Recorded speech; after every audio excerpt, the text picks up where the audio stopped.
lagi dengan saya Kak Dini di Biber Pusat Channel. Kali ini kita akan bahas soal-soal geografi yang biasa keluar di ujian nasional. Langsung aja ya. Oke, soal yang pertama berhubungan dengan prinsip geografi. Pada tanggal 4 Januari 2010 telah terjadi kejadian tanah bergerak atau soil crack di Taraju, Tasikmalaya. Tanah tersebut bergerak disebabkan oleh hujan lebat dalam sehari. Struktur tanah menjadi jenuh air atau labil. Prinsip yang berkaitan dengan peristiwa tersebut adalah titik-titik. Nah, di sini adik-adik ingat bahwa prinsip geografi itu ada 4. Nah, kita bisa ingat dengan kata didik. Nah, D-nya itu distribusi atau penyebaran, yaitu gejala geografi yang tidak merata. Yang kedua, deskripsi atau penggambaran. Nah, deskripsi ini menggambarkan muka bumi yang akan diamati. Yang ketiga, interrelasi. Interrelasi itu keterkaitan. Jadi keterkaitan gejala di wilayah satu dengan wilayah yang lain. Yang keempat, korologi. Prinsip korologi itu meliputi prinsip distribusi, prinsip deskripsi, dan prinsip interrelasi. Sekarang, dari soal tentang prinsip geografi ini telah terjadi kejadian tanah bergerak. Nah, kejadian tanah bergerak ini disebabkan oleh hujan. Nah, akibatnya struktur tanah menjadi jenuh atau labil.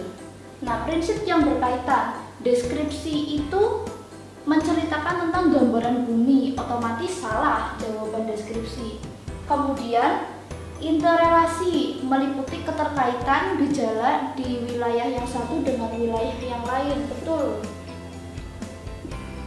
Nah, distribusi itu penyebaran, jadi gejala-gejala yang ada di muka bumi itu tidak merata, jadi ini salah. Kemudian korologi. Korologi itu gabungan dari 3 prinsip. Ada prinsip distribusi, deskripsi, dan interrelasi, berarti salah. Nah, yang E, penyebaran itu sama saja dengan prinsip distribusi. Jadi, jawaban yang betul adalah B. Lanjut, soal yang kedua berkaitan dengan fenomena geosfer.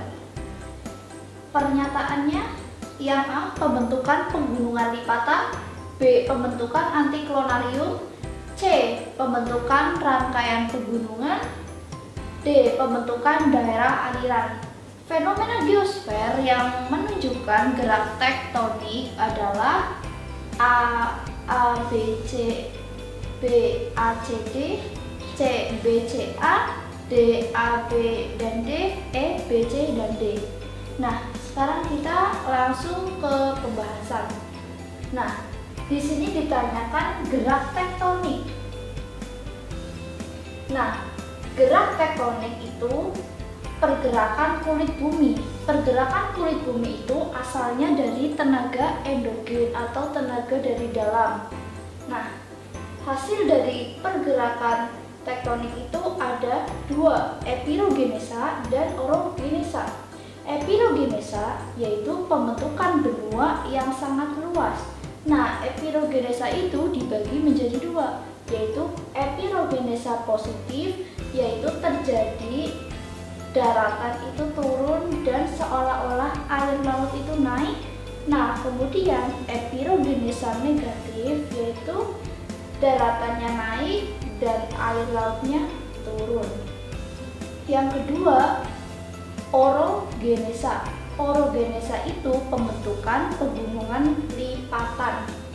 Nah, orogenesa itu ada 2. Yang pertama, patahan. Patahan ini gerak terangkutnya atau turunnya blok batuan atau yang biasa disebut horst dan graben. Kemudian ada lipatan. Lipatan itu terbentuknya batuan. Nah, biasanya batuannya itu sifatnya elastis. Nah, lipatan ini akan membentuk antiklin atau bisa disebut antiklonarium, dan sinkline atau lembah. Di sini fenomena geosfer yang menunjukkan gerak tektonik adalah pembentukan pegunungan lipatan, pembentukan antiklonarium, dan pembentukan rangkaian pegunungan. Jadi jawaban yang betul adalah A, B, dan C. Soal yang ketiga yaitu berkaitan dengan fenomena litosfer. Ketika terjadi gempa bumi, tercatat gelombang primer oleh seismograf pukul 11:20 menit 40 detik dan gelombang sekunder tercatat 11:27 menit 55 detik. Berdasarkan data tersebut, jarak epicentrum ke seismograf adalah titik-titik. A. 5.150 km, B. 5.250 km, C. 6.150 km, D. 6.250 km, E. 7.250 km. Sekarang kita bahas. Nah, untuk menentukan jarak epicentrum ke seismograf kita menggunakan rumus hukum Laksa, yaitu delta sama dengan S kurangi P kurangi 1 menit kali 1 megameter. Nah, di sini 1 megameter itu sama dengan 1000 km. Diketahui P itu gelombang primer, berarti 11:20 menit 40 detik. S itu gelombang sekunder, 11:27 menit 55 detik. Dan setiap 1 menit itu sama dengan 60 detik. Ditanya jarak epicentrum ke seismograf atau delta sama dengan titik-titik. Nah, sekarang kita masukkan rumusnya. S itu gelombang sekunder, kita tulis dahulu 11:27 menit 55 detik dikurangi gelombang primer 11:20 menit 40 detik dikurangi 1 menit kali 1000 km. Nah, delta sama dengan 55 kurangi 40 detik sama dengan kita bisa isi 15 detik. Kemudian 27 kurangi 20 menit itu hasilnya 7 menit. Jadi 7 menit lebih 15 detik kurangi 1 menit kali 1000 km. Hasilnya yang ada satuan menitnya dikurangi di sini. Nah, 7 menit kurangi 1 menit sama dengan 6 menit. 15-nya tetap karena tidak ada untuk pengurangan. Jadi hasilnya 6 menit 15 detik dikali 1000 km. Nah, kemudian 6 dikali 1000 ditambah 15/60 karena setiap 1 menit sama dengan 60 detik dikali 1000. Nah, hasilnya 6 kali 1000 yaitu 6000 ditambah 15 bagi 6 itu 15 dibagi 60 itu 0,25 dikali 1000. Nah, hasilnya 6000 ditambah 250 sama dengan deltanya 6250 km. Jadi di sini jarak epicentrum ke seismograf adalah jawabannya yang betul adalah D, 6250 km.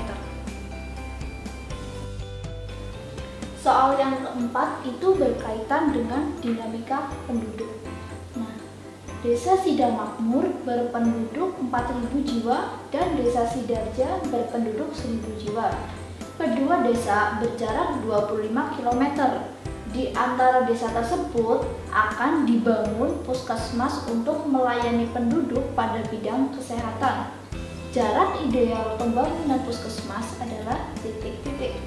Nah, sekarang kita lihat pembahasannya. Rumusnya itu TH AB sama dengan JAB per 1 plus akar PA per PB. Nah, di sini yang diketahui itu jarak ideal pembangunan, berarti jarak JAB itu jarak desa 25 km per 1 plus PA penduduk jiwa itu 4.000 dan desa Sidarja itu berpenduduk 1.000. Kemudian 25 per 1 ditambah 4.000 dibagi 1.000 yaitu akar 4. Nah, kemudian 25 per 1 plus akar 4 berarti 2. Nah, 25 dibagi 1 plus 2 sama dengan 3, hasilnya 8,3 km.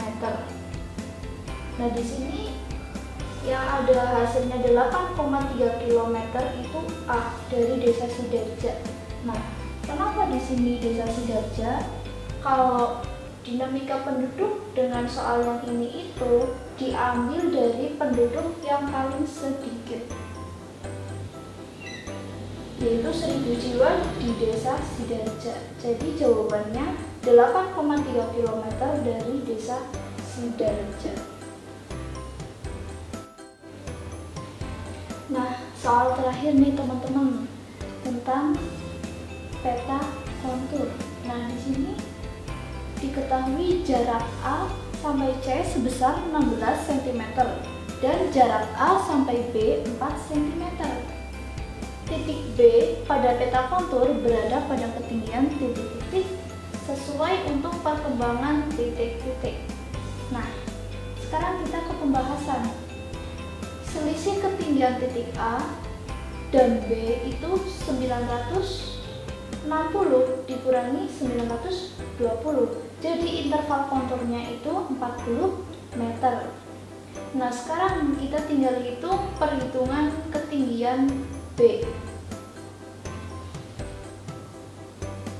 Nah, di sini D1 kurangi D2 kali C1 plus TA.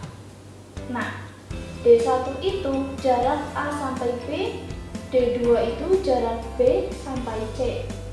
Nah, kemudian jarak A sampai B itu 4 cm. Nah, kemudian jarak B sampai C itu 16 cm dikali interval konturnya berarti dikali 40. Bisa disederhanakan 4 kali 40 berarti 160 dibagi 16 hasilnya 10 ditambah 920. Nah, kemudian hasilnya adalah 10 ditambah 920, jadi hasilnya 930, cocok untuk perkembangan kopi. Jadi jawabannya adalah C. Oke, demikian tadi beberapa soal yang biasa keluar di ujian nasional materi geografi. Jangan lupa like, komen, dan subscribe di Biper Pusat Channel. Sampai ketemu dengan Kak Dini di video berikutnya. Dadah!